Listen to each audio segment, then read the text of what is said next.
یو محترم پوښتنه کړې ده، وایي د خوب تر مخه 2 رکعاته نفل د وترو سره کول دا پر ځای د تهجد درېږي که یا؟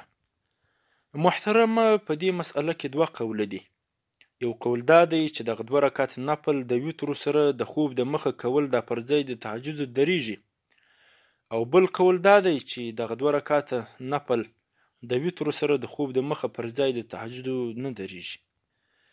نو ښه خبره دا ده محترمه، که یو څوک د خوب وروسته راپورته کېدلی سو نو هغه دې دغه تهجد د خوب وروسته کوي، او که یو څوک د کوشش باوجود د خوب وروسته تهجد ته نه راپورته کیږي نو هغه دې دغه لمونځ د خوب د مخه کوي.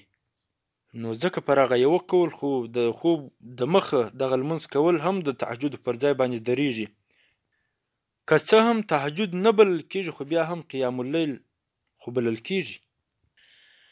رد المحتار اول ټوکه او صفحه 506 او اعلاء السنن 5م ټوکه او صفحه 1913 او مجموعة الفتاوى 2م ټوکه او صفحه 9.